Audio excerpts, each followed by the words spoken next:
जय हिंद साथियों, स्वागत है आप सभी का शाइन वाईटी क्लासेस में। हिंदी शॉर्ट हैंड की प्रैक्टिस डिक्टेशन 100 शब्द प्रति मिनट गति से डिक्टेशन 5 सेकंड में शुरू होगी। स्टार्ट। महोदय, सूर्य से प्राप्त होने वाली ऊर्जा विज्ञान का विषय है, परंतु आज ऊर्जा संसाधनों का जो संकट हमारे सामने उपस्थित है, उसको देखते हुए हमारी आशाएं सूर्य और उससे मिलने वाली ऊर्जा पर टिकी हैं। यूं यह विषय सामान्य हित का है और उसमें हमारी समान अभिरुचि भी दिख पड़ती है। अतः इस पाठ में सौर ऊर्जा की संकल्पना और उसकी उपयोगिता पर स्फुट विचार अर्ध तकनीकी भाषा में यहाँ प्रस्तुत है। ऊर्जा संसार के प्राणियों के जीवित रहने और दैनिक कार्यों के लिए परम आवश्यक है। पेड़ पौधे सूर्य से ऊर्जा ग्रहण करते हैं। सूर्य से प्राप्त होने वाली ऊर्जा को ही सौर ऊर्जा कहते हैं। समस्त स्रोतों से ऊर्जा प्राप्त करते हैं।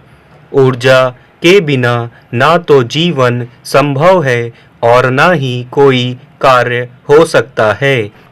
इसीलिए मानव प्राचीन युग से लेकर आज तक ऊर्जा प्राप्ति के लिए अनेक स्रोतों और प्रक्रियाओं को खोजता रहा है।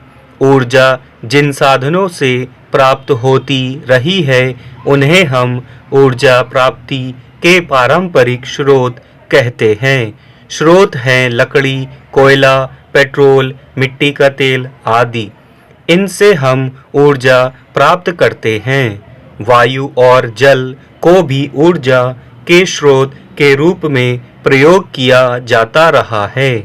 आधुनिक युग में विज्ञान ने ऊर्जा के और नए स्रोत निकाले हैं। इन्हें आजकल गैर पारंपरिक स्रोत कहा जाता है। आज ऊर्जा के अनेक रूप हमें ज्ञात हैं। ईंधन वाली ऊर्जा, पवन ऊर्जा, जल ऊर्जा, जीवाश्मी ऊर्जा या जमीन के नीचे पथराए ईंधन वाली ऊर्जा, गैस ऊर्जा, परमाणु ऊर्जा, तापीय ऊर्जा, भूतापीय ऊर्जा, ज्वार ऊर्जा आदि। पारंपरिक स्रोतों से निकलने वाली ऊर्जा की कमी के कारण गैर पारंपरिक स्रोतों की खोज का काम आज बड़ी तेजी से किया जा रहा है। भारत दुनिया का पहला देश है जिसने सन 1950 से ही सौर ऊर्जा का प्रयोग आरंभ किया। सन 1973 में जब पेट्रोल, मिट्टी के तेल आदि पदार्थों का संकट अनेक देशों ने अनुभव किया, तब वैज्ञानिकों ने व्यावहारिक स्तर पर सूर्य को ऊर्जा के प्रमुख स्रोत में स्वीकार किया।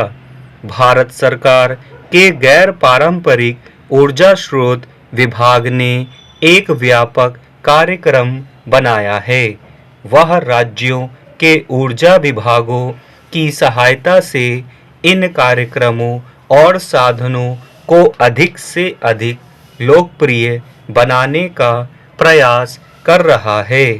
ऊर्जा कार्यक्रमों के अंतर्गत गैर पारंपरिक ऊर्जा स्रोतों के निर्माण और उनके रखरखाव और प्रचार आदि पर बल दिया जाता है। इनके अनुसंधान तथा विकास के लिए उच्चतम तकनीकी ज्ञान तथा प्रशिक्षण को बढ़ावा दिया जाता है।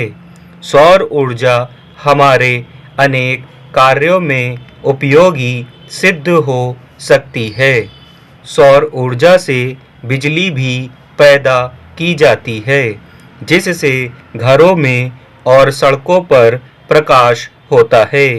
सौर ऊर्जा से solar cooker, solar heater, solar dryer, solar refrigerator इत्यादि का विकास राष्ट्रीय भौतिकी प्रयोगशालाओं में हो रहा है। सोलर कुकर संदूक के आकार का होता है, जो धूप वाले दिनों में 2 घंटे में दाल चावल आदि पका सकता है। महोदय, मांस, मछली आदि को भी इससे पकाया जा सकता है। सोलर हीटर सार्वजनिक स्थानों जैसे अस्पताल, होटल, कारखाने आदि में पानी गर्म करने के लिए काम में लाए जाते हैं। सोलर ड्रायर की सहायता से अनाज, तंबाकू, नारियल, इमारती लकड़ियां आदि को सुखाया जाता है। अब तो ऐसे सौर संयंत्रों का विकास किया जा रहा है जिनसे समुद्र जल के खारेपन को दूर किया जा सकता है। सौर ऊर्जा से हमारे दूर-दराज के गांव भी अब प्रकाश से जगमगा उठेंगे और गांव भी शहरों की तरह सभी आधुनिक साधनों से संपन्न हो जाएंगे। हम भारतवासी सौभाग्यशाली हैं कि हमारे देश में सौर ऊर्जा 12 महीने सुलभ है। हमें चाहिए कि हम सौर ऊर्जा का भरपूर लाभ उठाएं। इससे न केवल पारंपरिक ऊर्जा की बचत होगी, पेट्रोल, डीजल, मिट्टी का तेल आदि के लिए विदेशों का मुंह नहीं ताकना पड़ेगा, बल्कि विदेशी मुद्रा में भी ज़्यादा बचत हो सकेगी। निस्संदेह सौर ऊर्जा की क्रांति से सामान्य व्यक्ति को लाभ मिलेगा और देश चहुमुखी विकास का स्वप्न साकार कर सकेगा। चुनाव के पहले की स्थिति से देश गुजर रहा है। देश का लाखों करोड़ों का खर्च चुनाव पर होता है, चुनाव प्रक्रिया पर होता है। अतिरिक्त इसके चुनाव प्रत्याशी भी लाखों करोड़ों का खर्च करते हैं। जन जन तक पहुंचने के लिए, जन नेता बनने के लिए अशिक्षित जनता भीड़ देखती है, दिखावा देखती है, प्रदर्शन देखती है। फिर कुछ छोटे मोटे लालच भी काम करते हैं और जनता गुमराह हो जाती है। ऐसी स्थिति में चुने गए प्रत्याशियों से भला क्या देश का हित हो सकता है? शिक्षित बुद्धिजीवी व्यक्ति चुनाव प्रक्रिया से, चुनाव परिणामों से हताश होकर प्रक्रिया से ही अपने को दूर रखने का उपक्रम करते हैं या करने को मजबूर हो जाते हैं। लंबी खड़ी कतारों में अपना समय नहीं लगाना चाहते। लोकसभा, विधानसभा, पंचायत सभी चुनाव यदि एक ही समय कराए जाएं तो बहुत संभव है लोगों में रुचि बने, समय का व्यय रुके, आर्थिक खर्च भार जो देश को बार बार करना पड़ता है वह बच सकता है। क्या ऐसा कुछ सोचा नहीं जा सकता? प्रत्याशी बनने के लिए भी कुछ मापदंड निर्धारित होने चाहिए। उनको शिक्षित होना चाहिए और चुने जाने के बाद उनके लिए एक आचार संहिता होनी चाहिए। उनके खर्च एवं संपदा पर एक प्रतिबंध होना चाहिए। एक गवेषणात्मक दृष्टि होनी चाहिए। समाज का हित चाहने वाले ऐसे चुनिंदा लोगों का जीवन महात्मा गांधी की तरह सरल, स्वच्छ एवं सादगी वाला होना चाहिए। यदि ऐसा होने लगा तो व्यापारिक भावना से आने वाले प्रत्याशी स्वयं हट जाएंगे।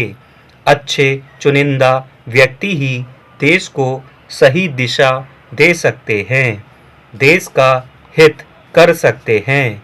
बहुजन संप्रेषण के माध्यमों के अभिनव विकास तथा राष्ट्रीय चेतना का अंतर्राष्ट्रीय जीवन से संबंध बढ़ा है, जिसके कारण मनुष्य की सामाजिक और आर्थिक समस्याएं भी जटिल होती गई हैं। वैज्ञानिक और तकनीकी विकास भी निरंतर ऊर्ध्वमुखी हो रहा है। स्टॉप।